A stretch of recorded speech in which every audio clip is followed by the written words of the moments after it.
What's up, cool people? I'm Matt Conroy. Welcome back to our Bible study. Alrighty, so last chapter talked about skin diseases as well as a little bit of like mildew or some similar kind of idea, but what you would find on clothing or fabric rather than on skin. And it just kind of broke down, okay, what do you do if you see such a condition? How is the priest going to determine whether it's okay or not? And that kind of stuff. But now, we're following up on that with cleansing from skin diseases. So this is, I guess, supposed to be how to make yourself clean. I'm not sure if this is only after the serious skin diseases. Whatever. I'll let the chapter speak for itself, because it'll probably explain some of the stuff that I'm currently pondering. So, Leviticus 14, here we go. And the Lord said to Moses, "The following instructions are for those seeking ceremonial purification from a skin disease. Those who have been healed must be brought to the priest, who will examine them at a place outside the camp. If the priest finds that someone has been healed of a serious skin disease, he will perform a purification ceremony using 2 live birds that are ceremonially clean, a stick of cedar, some scarlet yarn, and a hyssop branch. The priest will order that 1 bird be slaughtered over a clay pot filled with fresh water. He will take the live bird, the cedar stick, the scarlet yarn, and the hyssop branch, and dip them in the blood of the bird that was slaughtered over the fresh water. The priest will then sprinkle the blood of the dead bird 7 times on the person being purified of the skin disease. When the priest has purified the person, he will release the live bird in the open field to fly away." Kind of makes you wonder a little bit why the second bird has to be involved. But anyway. So, those who have been healed. So, I guess this is supposed to be like, if you had what was previously called a serious skin disease, and it has now gotten better, or at least you think that it's gotten better, that person was supposed to seek a priest who could then, A, make the determination whether or not it's actually healed, and then B, do this other procedure for, like, kind of the ceremonial cleansing and purification. So, because again, like, with these being regulations for God's people, it wasn't always just about, like, physical cleanliness or purity or whatever. There was a spiritual element to that as well. Thus, I think, kind of the procedure being followed here. Because if the skin disease is healed, then, you know, this is not a process to further heal what has already been healed. It's like almost more spiritual or ceremonial purification. Almost in essence, just a way of being like, okay, we're going to do this thing to show that it's official. You're good. You're clean. Footnote here, after skin disease, typically rendered leprosy, which again covered a broad range of things.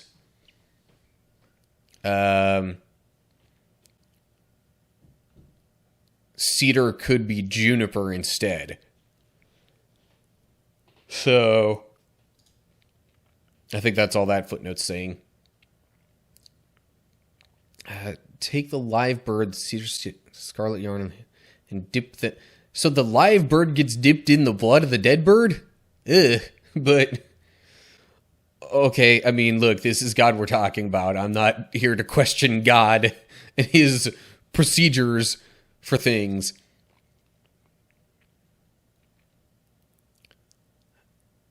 So, anyway. Alrighty. Verse 8, I guess. The persons being purified must then wash their clothes, shave off all their hair, and bathe themselves in water. Then they will be ceremonially clean and may return to the camp. However, they must remain outside their tents for 7 days. On the seventh day, they must again shave all the hair from their heads, including the hair of the beard and eyebrows. They must also wash their clothes and bathe themselves in water. Then they will be ceremonially clean. I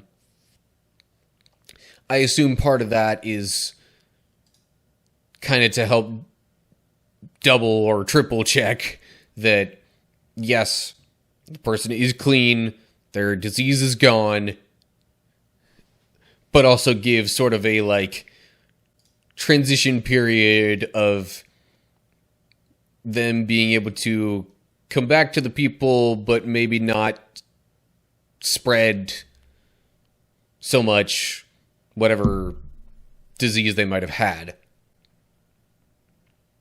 And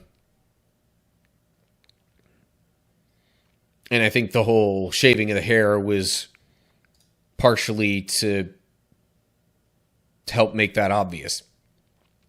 And notice it does not specify male or female, so I gotta assume then that the women were also supposed to, like, shave their heads if this kind of thing happened. So anyway, because again, like, doesn't really matter male or female if you're trying to make sure they're not gonna spread some infectious disease around. You want to check that no matter what kind of person they are. On to verse 10. On the 8th day, each person being purified must bring 2 male lambs and a 1-year-old female lamb, all with no defects, along with a grain offering of 6 quarts of choice flour, moistened with olive oil, and a cup of olive oil. Then the officiating priest will present that person for purification, along with the offerings, before the Lord at the entrance of the tabernacle. The priest will take one of the male lambs and the olive oil and present them as a guilt offering, lifting them up as a special offering before the Lord. He will then slaughter the male lamb in the sacred area where sin offerings and burnt offerings are slaughtered. As with the sin offering, the guilt offering belongs to the priest. It is a most holy offering. The priest will then take some of the blood of the guilt offering and apply it to the lobe of the right ear, the thumb of the right hand, and the big toe of the right foot of the person being purified. So, in total, 3 lambs, 6 quarts of flour moistened with olive oil, and then olive oil in addition to whatever olive oil was used with the flour. And then in terms of the use of the blood, that sounds a lot like what was done. I don't know if there was necessarily a regular offering where that was done. I know that was done for, like, the ordination of the priests, but I don't know. Anyway, still, I guess if the concern is trying to purify them to that extent, then yeah, sure, like, go to those lengths that you would to make sure that a priest is purified. Let's see here.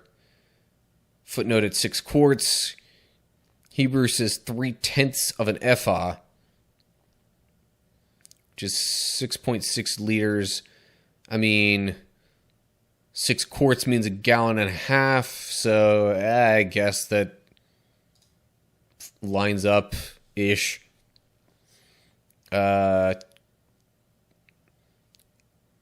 instead of a cup, the Hebrew says 1 log, which is 0.3 liters. Cup being, smaller portion of a gallon, I guess. And tabernacle just says tent of meeting in the Hebrew, which, yeah, that's a common footnote. Yeah, so I guess, sorry, the cup here of olive oil is like the actual official cup measurement, not like just some random cup that we would use to put liquid in. That's something that English is not great at distinguishing between. But anyway, okay, moving along. Verse 15. Yeah, 15.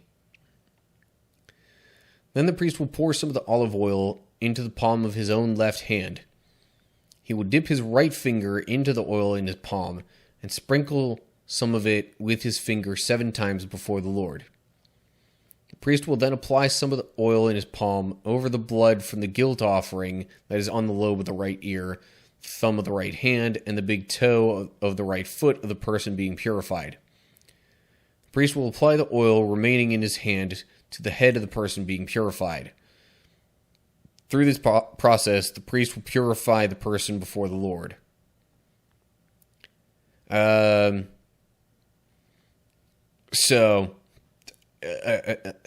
Another thing that it's like, maybe that's a reason for the whole shaving the head as well, because if they're going to be putting oil on there, like, that would just kind of be messy and weird to have hair. But not that would necessarily be a big deal. Footnote at purify could also mean make atonement for, but similar concept. So now not only has there been blood put on the person being purified, but also the olive oil. Because, both really were used quite a bit in purification ceremonies and those kinds of things. So, if you're making extra super sure that this person is clean and pure and whatnot, that, yeah, do all the things. Okay, verse 19. Then the priest must present the sin offering to purify the person who was cured of the skin disease. After that, the priest will slaughter the burnt offering and offer it on the altar along with the grain offering. Through this process, the priest will purify the person who was healed, and the person will be ceremonially clean. Again, doing like all the things. Guilt offering, sin offering, grain offering, burnt offering. All as like a process for purifying this person that has been healed of this skin disease. So, yeah. Again, that just says to me, like, all right, we're doing all the things to make extra super sure that you are, in fact, pure and clean. And in good standing again. Verse 21. But anyone who is too poor and cannot afford these offerings may bring 1 male lamb for a guilt offering to be lifted up as a special offering for purification. The person must also bring 2 quarts of choice flour moistened with olive oil for the grain offering and a cup of olive oil. The offering must also include 2 turtle doves or 2 young pigeons, whichever the person can afford. One of the pair must be used for the sin offering and the other for a burnt offering. On the 8th day of the purification ceremony, the person being purified must bring the offerings to the priest in the Lord's presence at the entrance of the tabernacle. The priest will take the lamb for the guilt offering, along with the olive oil, and lift them up as a special offering to the Lord. Then the priest will slaughter the lamb for the guilt offering. He will take some of its blood and apply it to the lobe of the right ear, the thumb of the right hand, and the big toe of the right foot of the person being purified. Okay, a lot of this is sounding really similar to the process mentioned before, and it probably is, but we going through the Bible and studying these chapters, found that this is a thing that happens sometimes, just to clarify that, yeah, the process is the same every step of the way. And if there are some minute differences along the way, it's then going to get into those and clarify those. So, still male lamb involved. This is supposed to be sort of if you can't do the other thing that uses more, here's a lesser requirement. So, but at least in place of one of the lambs, you could argue that the turtle doves or pigeons might have been taking the place of those. Or, maybe each bird was meant to take the place of each lamb that was otherwise not used.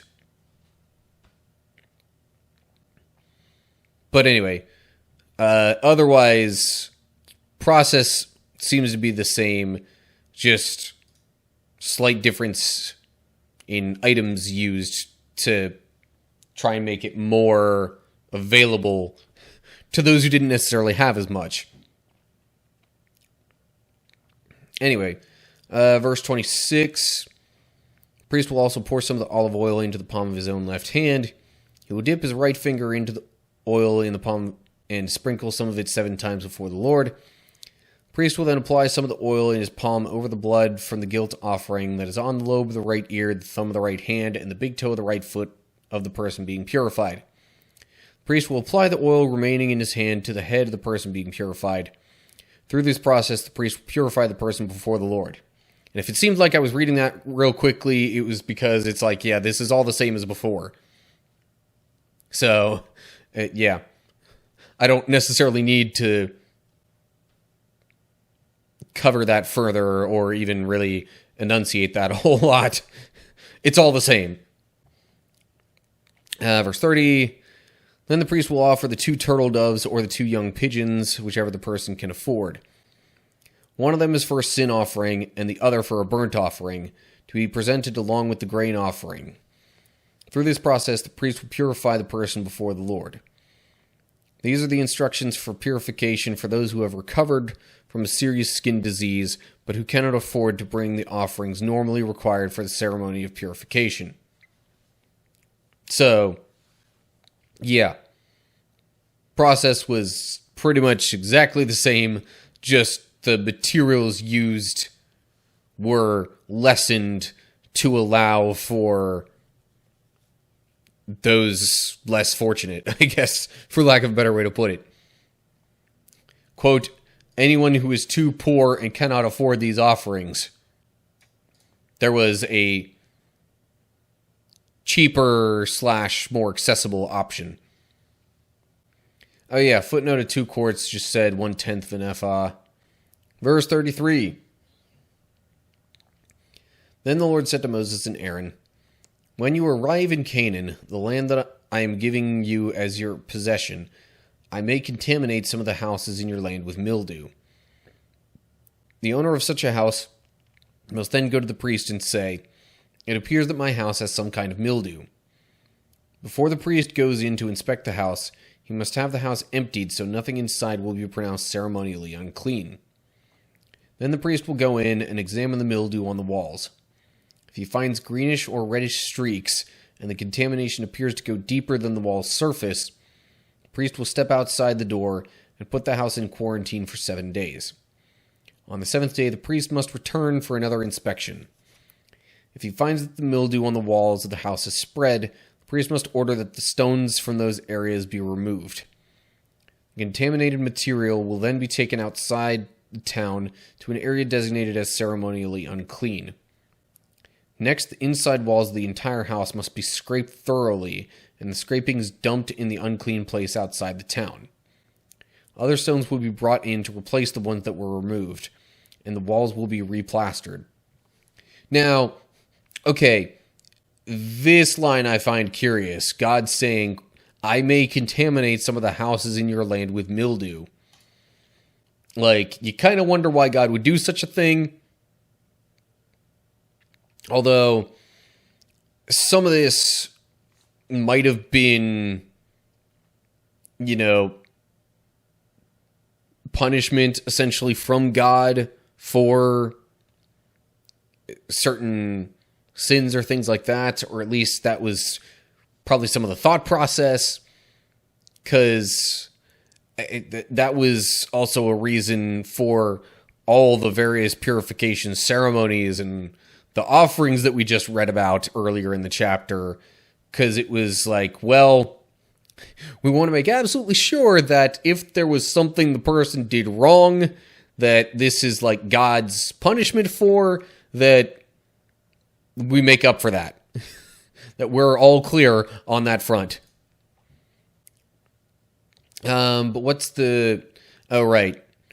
So the footnote there is just saying mildew may have also traditionally been rendered leprosy, but it's trying to delineate between human leprosy disease thing and object contamination. So anyway, so we covered if it gets worse, what happens. Now we get to verse 43. But if the mildew reappears after all the stones have been replaced and the house has been scraped and replastered, the priest must return and inspect the house again. If he finds that the mildew is spread, the walls are clearly contaminated with a serious mildew, and the house is defiled. It must be torn down, and all its stones, timbers, and plaster must be carried out of town to the place designated as ceremonially unclean. Those who enter the house during the period of quarantine will be ceremonially unclean until evening, and all who sleep or eat in the house must wash their clothing. So, I mean, yeah, if you're dealing with something that is not clean, it has the ability to make you not clean. Therefore, this, yeah. That's why the people might be considered unclean, as they're, essentially tearing the house down. All who sleep and eat in the house, so probably whichever family lived there, or families, because I guess occasionally that happened, multifamily homes, or at least extended family homes. Also, quick thought, backtracking a bit, it says when you arrive in Canaan, before getting into all this, because, in the wilderness, they wouldn't have houses like that established. They were constantly on the move throughout the wilderness. So, yeah, that wasn't really a thing that was going to happen, where they were going to build houses along the way. But since we're on the general topic of things getting infected and what to do about it, that's probably why this is being, mentioned now instead of later when they get to Canaan. We'll move along to verse 48. But if the priest returns for his inspection and finds that the mildew has not reappeared in the house after the fresh plastering, he will pronounce it clean because the mildew is clearly gone. To purify the house, the priest must take 2 birds, a stick of cedar, some scarlet yarn, and a hyssop branch. He will slaughter one of the birds over a clay pot filled with fresh water. He will take the cedar stick, the hyssop branch, the scarlet yarn, and the live bird, and dip them into the blood of the slaughtered bird and into the fresh water. Then he will sprinkle the house 7 times. When the priest has purified the house in exactly this way, he will release the live bird in the open fields outside the town. Through this process, the priest will purify the house, and it will be ceremonially clean. A lot like what was done with the person being considered clean. Verse 54. These are the instructions for dealing with serious skin diseases, including scabby sores and mildew, whether on clothing or in a house, and a swelling on the skin, a rash, or discolored skin. This procedure will determine whether a person or object is ceremonially clean or unclean.